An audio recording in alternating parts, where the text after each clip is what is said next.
No dia 23 de dezembro do ano recém-terminado, nós fomos surpreendidos com uma notícia extremamente triste. E é muito triste porque envolve uma situação de trabalho análogo à escravidão. E, infelizmente, situações como estas são muito comuns em alguns outros países, como a China, por exemplo, onde o trabalho análogo à escravidão, considerado por nós aqui no Brasil, é algo natural e faz parte do dia a dia deles. Mas que, obviamente, para nós é um absurdo muito grande. A empresa BYD do ramo automotivo estava supostamente mantendo trabalhadores chineses aqui no Brasil nessas condições, em situações análogas à escravidão, em uma obra da fábrica dessa montadora lá em Camaçari, na Bahia. E aí, assim, pessoal, não dá pra gente aceitar esse tipo de situação no nosso país, né? Independentemente de quem seja, se são estrangeiros, se são brasileiros, se são pessoas que nasceram aqui, se são pessoas que foram trazidas de fora, isso não interessa. Trabalho análogo à escravidão deve ser frontalmente combatido, e foi isso que o Ministério Público do Trabalho e a Polícia Civil fez nesse caso. Então, assim, se o trabalho análogo à escravidão lá na China é algo natural, aqui no Brasil não é, e nós repudiamos esse tipo de atitude. E por mais que se trate de uma empresa chinesa e de trabalhadores chineses, se isso acontece no nosso país, nós precisamos lutar para combater isso. Nós queremos que o Brasil volte a ser grande, porque para a gente gerar desenvolvimento e gerar emprego, a gente vai ter que fazer uma parceria entre universidades, empresários e governo, para que a gente coloque a nossa inteligência para funcionar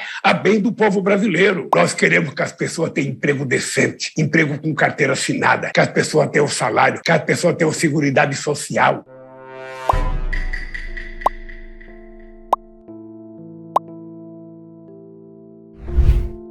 O Ministério Público do Trabalho identificou 163 trabalhadores em condições degradantes nas obras da fábrica em Camaçari, na Bahia. Como resultado, o governo brasileiro suspendeu a emissão de vistos temporários para a empresa até que os devidos esclarecimentos sejam apresentados à justiça. Os trabalhadores contratados pela empresa terceirizada Xinjiang vieram ao Brasil com proposta de trazer emprego e desenvolvimento destinado a profissionais com habilidades específicas. Durante a fiscalização, os auditores do Ministério do Trabalho e Emprego constataram diversas irregularidades, incluindo alojamentos precários, com camas sem colchões, falta de armários, itens pessoais misturados a alimentos e banheiros insuficientes. Tinha ali apenas um banheiro para cada 31 trabalhadores. Também foram observadas condições insalubres, refeitórios sem higiene mínima, exposição à radiação solar sem proteção e acidentes recorrentes devido à privação de sono e jornadas extremamente exaustivas. Além disso, havia ali trabalho forçado, onde foi constatada a retenção de 60%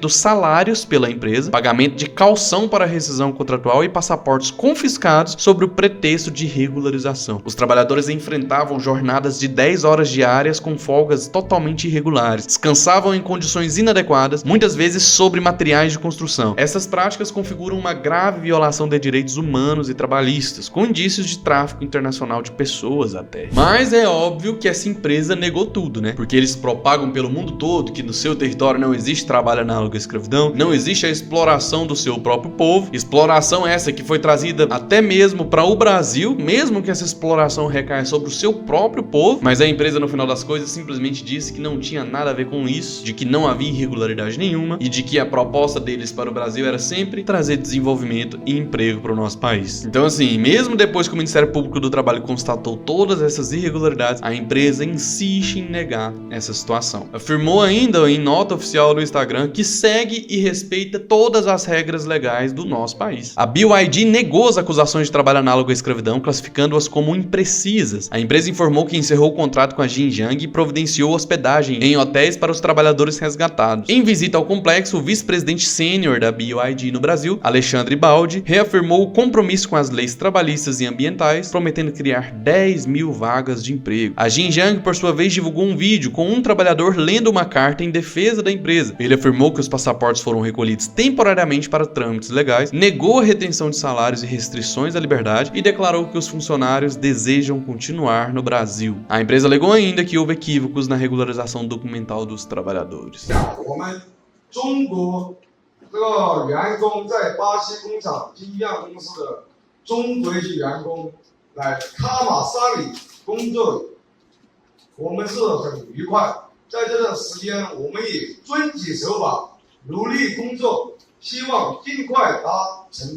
巴西最大的新能源项目的建成和落地，但这2天我们看到了网上爆出大量关于比亚迪工地奴役工人的新闻，报道相关的内容描述与事实严重不符，还给我们扣上了奴隶的帽子，让我们感觉人格受到了侮辱，人权受到了侵犯。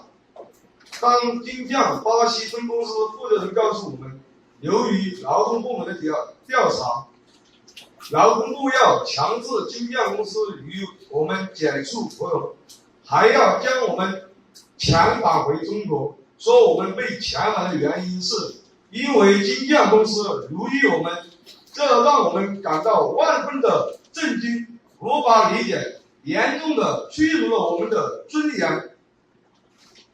事情的起因是我们有107位同事因需要金匠公司统一办理巴西临时身份证，公司将我们的护照临时收集和保管起来，以便接下来办理相关的手续。因为我们在这边语言不通，路不熟，在这个过程中因劳动部门现场检查，发现了这批护照在金匠公司柜子里，现场误以为金匠公司将我们。Será por quê que esses trabalhadores chineses preferem permanecer no Brasil ao invés de voltar para o seu país de origem? Será por quê que eles preferem ser explorados como escravos ou em situações análogas à escravidão aqui no Brasil a retornar para sua terra? E eu acredito que você já imagina o porquê disso, né? Voltar para a China é muito pior. O Ministério Público do Trabalho interditou as obras da fábrica e acionou medidas para garantir a segurança e os direitos dos trabalhadores. O governo brasileiro suspendeu provisoriamente a emissão de vistos de trabalho para a BYD enquanto o caso é investigado. A situação gerou ampla repercussão nacional e internacional, colocando em xeque a reputação da montadora e suas práticas não só no Brasil, mas também na sua terra natal.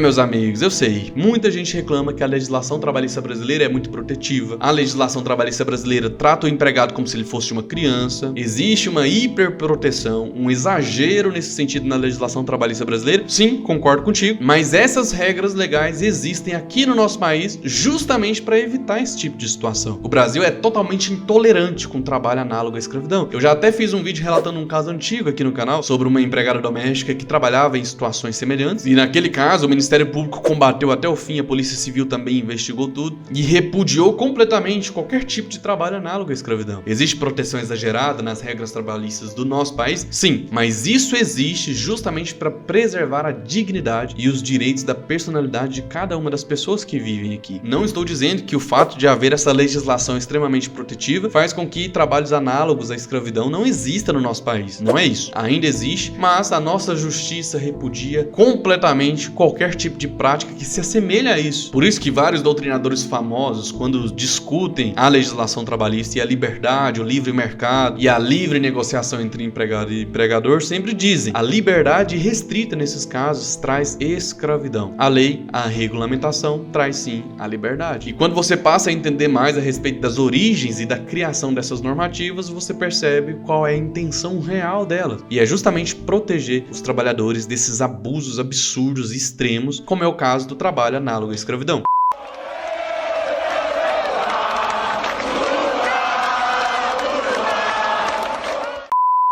Agora você que critica muito a legislação trabalhista, você preferiria ir para qualquer outro lugar a trabalhar aqui no Brasil? Você preferiria morar na China e trabalhar na China ou aqui no Brasil? Porque comparar o Brasil com os Estados Unidos é uma coisa. Agora comparar o Brasil com um país onde de fato existe trabalho análogo à escravidão de forma institucionalizada e normal, aí a história muda, né? Comenta aqui embaixo o que você pensa a respeito desse assunto pra gente discutir muito sobre isso, porque isso engrandece o nosso debate e faz eu entender o seu ponto de vista a respeito desse assunto. Responde aqui pra mim, você teria coragem de trabalhar numa empresa chinesa de tecnologia? Espero muito que você tenha gostado dessa notícia que eu trouxe no vídeo de hoje pra você ficar ligado, tá? Muito cuidado com essas oportunidades de emprego nessas empresas chinesas. Eu espero você no próximo vídeo pra gente discutir mais sobre direito do trabalho, sobre carreira jurídica, sobre advocacia e qualquer sugestão de temas pra vídeos aqui no YouTube, coloque aqui nos comentários também, que eu vou me esforçar ao máximo pra trazer o assunto que você deseja. Muito obrigado por ter assistido o vídeo até o final e eu te espero na próxima publicação. Um abraço.